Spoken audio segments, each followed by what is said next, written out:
পৃথিবীর দীর্ঘতম কয়েকটি সমুদ্র সৈকতের মধ্যে অন্যতম বাংলাদেশের কক্সবাজার সমুদ্র সৈকত।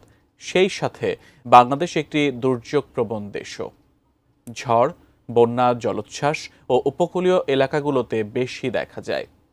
হঠাৎ কক্সবাজার সমুদ্র সৈকতে মার্কিন সেনাবাহিনী ও বিমান বাহিনীর সদস্যদের উপস্থিতি দেশ জুড়ে ব্যাপক আলোচনার জন্ম দিয়েছে।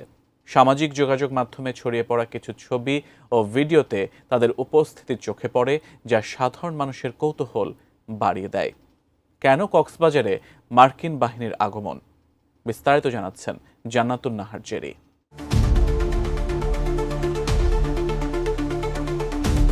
বাংলাদেশের কক্সবাজার সমুদ্র সৈকতে মার্কিন সেনা ও বিমান বাহিনী সদস্যদের উপস্থিতি নিয়ে দেশজুড়ে চলছে নানা আলোচনা। সামাজিক যোগাযোগ মাধ্যমে তাদের কিছু ছবি ছড়িয়ে যাওয়ার পর তা নিয়ে বিভিন্ন ধরনের জল্পনা কল্পনা শুরু হয়ে গেছে। স্থানীয় এক গণমাধ্যম সূত্র থেকে জানা যায়, একটি প্রশিক্ষণের জন্য মার্কিন সেনা ও বিমান বাহিনী সদস্যদের একটি দল বর্তমানে কক্সবাজারে অবস্থান করছেন।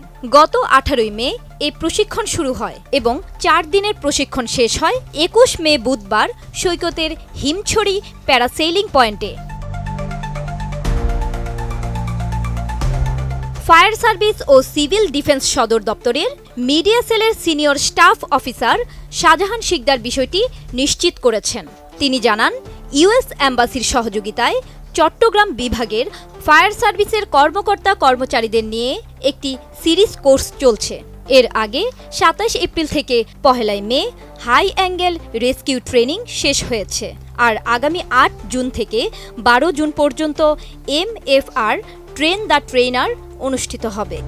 LME সার্টিফাইড বিশ্বসেরা কপারে তৈরি ওয়ালটন কেবলস, যা আপনার স্থাপনাকে রাখবে সব সময় নিরাপদ। ফায়ার সার্ভিস সদর দপ্তর প্রশিক্ষণ সম্পর্কে আরও জানায়, কক্সবাজারে Swift water rescue training course সম্পন্ন করেছেন ফায়ার সার্ভিসের 15 জন কর্মকর্তা কর্মচারী। কোর্সটি 18 মে শুরু হয়ে 21 মে শেষ হয়। 4 দিনের প্রশিক্ষণ শেষে অংশগ্রহণকারীদের একটি আনুষ্ঠানিক অনুষ্ঠানের মাধ্যমে প্রশংসাপত্র প্রদান করা হয়, যা ভবিষ্যতে তাদের পেশাগত উন্নয়ন ও দক্ষতা বৃদ্ধি করবে। ইউএস এম্বাসি এর অ্যারেঞ্জমেন্টে সেখানে ইউএস আর্মি এবং এয়ারফোর্স ছিল, তারা আমাদেরকে সুইফট ওয়াটার ট্রেনিং, এটা 4 দিন ব্যাপী, 18 থেকে 21 তারিখ পর্যন্ত তারা বিভিন্ন ধরনের কৌশল আমাদেরকে শিখিয়েছে। যদি কখনো কোনো বড় ধরনের সাইক্লোন বা বন্যা হয়ে যায়, সেখানে আমরা খুব দ্রুত কীভাবে ভিক্টিমকে উদ্ধার করতে পারি, তারা অত্যন্ত দক্ষ ছিল এবং সে তাদের যে স্কিলগুলো যে আমাদেরকে শিখিয়েছে, আমরা যে কোনো দুর্যোগে সেই স্কিলগুলো ব্যবহার করতে পারবো। বাংলাদেশ একটি দুর্যোগপ্রবণ দেশ।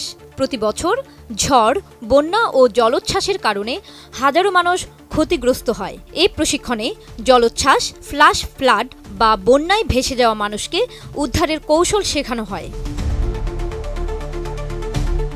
2021 সাল হতে ইউএস আর্মির পক্ষ হতে বাংলাদেশ ফায়ার সার্ভিসের প্রায় 280 জন সদস্যকে medical first responder course, high angle rescue course সহ